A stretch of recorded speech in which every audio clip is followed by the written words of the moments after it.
Зере қызым, міне бұл өткенде әкеңнің алып келген кітабы. Мұнда халық батыры Есек Есенқұлұлы, бұл сенің атаң болады.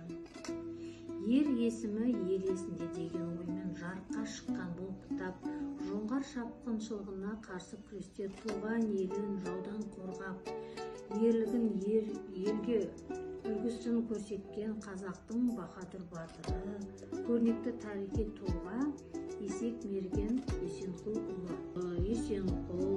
Есенқұлұлы кім? Есек Мерген, елге, есімі елге мәлім болған халық батыры.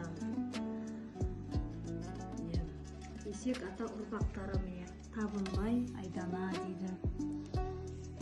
Есек ата ұрпақтары Әбіш, Сәнім. Есек ата қорының төрағасы. Осы кітаптың авторы кім? Рысбай Дүйсенов.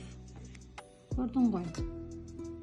Аласапыранды Қосай ұрпағы Есек Мергеннің қазақ хандығының қайта оралуы Тәуке ханның астыртын тапсырмаларын орындайтын қолбасшыларының бірі болған. Аласапыран кезінде адай тайпасы емес, бүкіл күші 100 елі сауран айналған. Соңғы айналым деп аталып жүрген 1750 жылы Есек Есенқұл батырдың атының алысқа шырқап, ерлігі айтыла бастаған уақыт екен. 1750 жылы дейді. Қосай, Байбол, Есенқұлұлы Есек Мерген би баһадүр бабамыз 1640-1735 жылдар арасында өмір сүрген.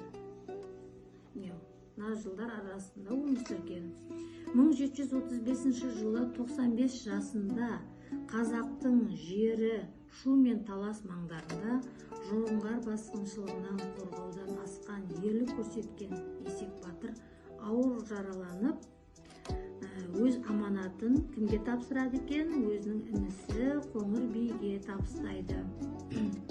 Батырдың аманатын орындаған інісі баһадүрдің қаны тамған жерге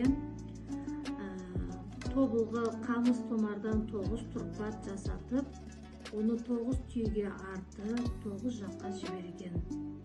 Ағасының сүйегін 14 тәулік жүріп, Оғланды қорымына таяу жатқан 3 шоңқал жеріне 1735 жылы жерлетті. 1735 жылы атамыз өмірден өткен екен. Көрдің ғой? Міне осылай осы кітапты қолың бос кезде оқысаң, бүткіл өзіңнің ата-бабаң